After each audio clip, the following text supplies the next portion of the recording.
everybody, Tom Vasel here, and let's talk about our game collections. Not a popular topic to talk about here, but the fact of the matter is that as a game industry, the people who are playing games, we're all not getting younger. More and more of us are getting older. I get more and more reports of designers and publishers and people involved in the gaming industry passing away. And it's not something that's fun to talk about, and we're never anything but sad about it. But it does make me think about what to do with this board game collection that people collect when you pass away. And I think it's important that we talk about this and have the discussion about it. Over the past few years, we have bought a couple collections, some from people moving and some from people passing away. And like I said, it's kind of something I think about each time. I looked online at the conversations that people have about this. And unfortunately, a lot of times these conversations are filled with vultures. The people are like, well, what do we do with my game collection? Let me think about it. And someone pops in, I'll take it. But even realistically, that's not something useful. So let's say I have a collection of 100 games, and my friend has a collection of 100 games, and they pass away. There's a good chance we have a big crossover. I don't want their whole collection. I just want pieces of it. And that's going to cause some logistical problems. But what people said, what they're going to do with their games when they get rid of it. There's people say, I'll give it to the local library. Or I'll let my game group can come in and take what they want from it. My loved ones can sell it off. Or, and this is the thing, like my son, my daughter, my whatever, they love gaming. The whole collection will go to them. A lot of people's responses were, I don't know. Then there's the silly responses of, I'll die in it, light a funeral pyre for me out of my games and stuff. Or some people would say, I don't care, I'll be dead. What do I care about it? And the fact of the matter is we need to realize that this is an issue. So one of the things that we have to realize is that the chance of kids wanting a collection of their parents is infinitesimally small. Especially when they tell you what they're interested in or not, and they're young children. Everyone's taste changes. My tastes have changed in the past decade, let alone from when I was a kid. My dad's collection, I don't want everything that he has in it. I might want a few things in it, but I'm probably not going to be interested in doing the same thing.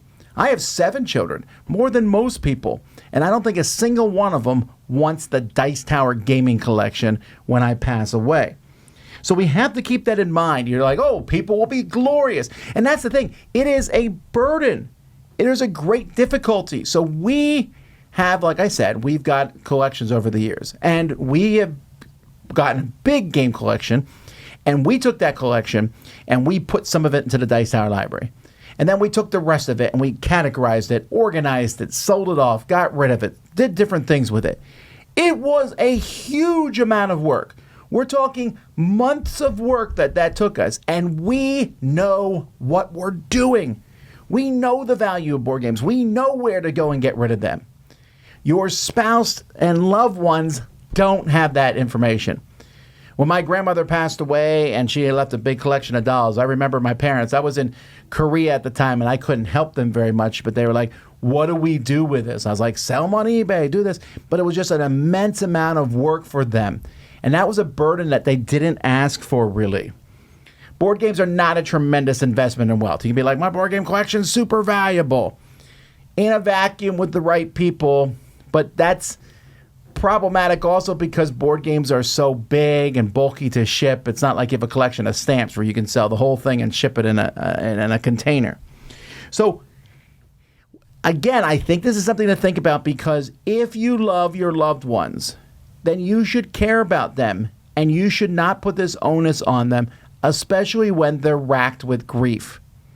When my son died, I look back at that week sometimes, and I'm trying to remember. I had to go to a funeral home and make funeral arrangements, and my dad was with me, and I don't know what I would have done had he not been there, because it was hard for me to try to figure these things out. And there's a lot of people talking about that, how when you go buy a gravestone or whatever, how you're a funeral director, and they can take advantage of you because you're just like, and it's just extra stuff that adds upon your grief.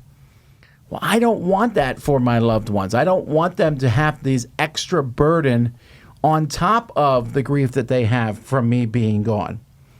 And so what should we do? So I looked up lots of things. There's lots of folks out there with lots of advice on this, because board gaming isn't the only thing out there that we are trying to, deal with that post death.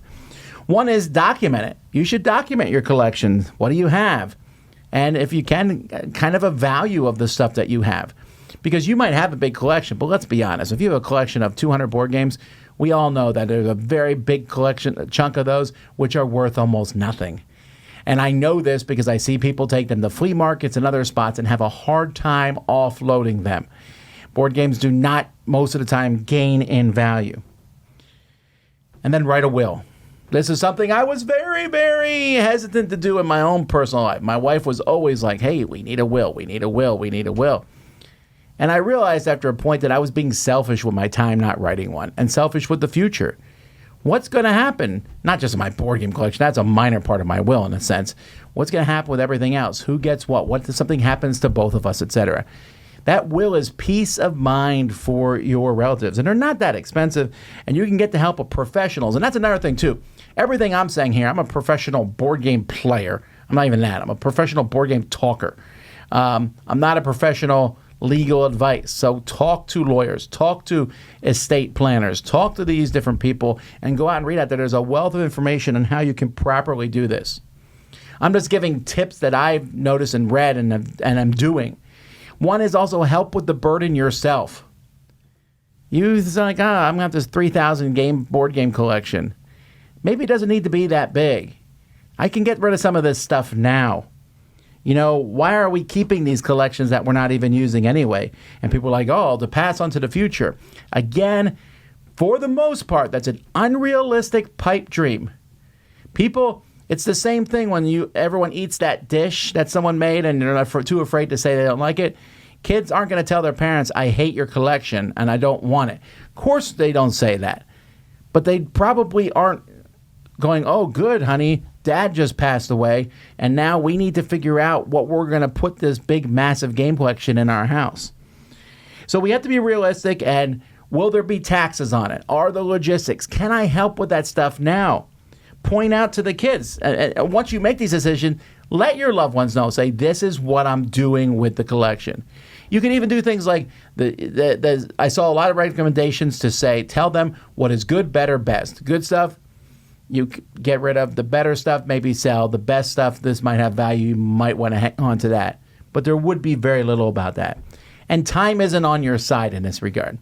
When are you going to die? You don't know. And so we need to prepare for these things. I got a will several years ago because I realized if I really love my wife and my children, I need to do that. I don't like to think about death. Most of us don't.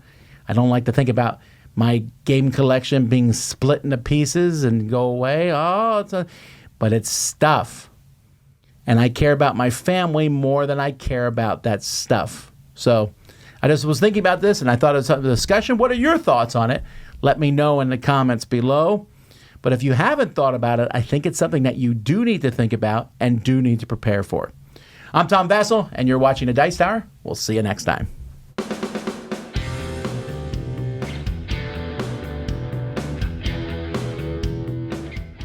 Hey folks, I'm Tom Vasel. Thanks for watching this video. Check out our channel. We have a lot of videos on our channel. We have live videos that go up each week, from live Q&As to videos where we take a look at the newest stuff on Kickstarter, crowd surfing, to top 10 lists and more. There's lots of stuff on this channel. We encourage you to explore it. You can find out more at our website, dicetower.com.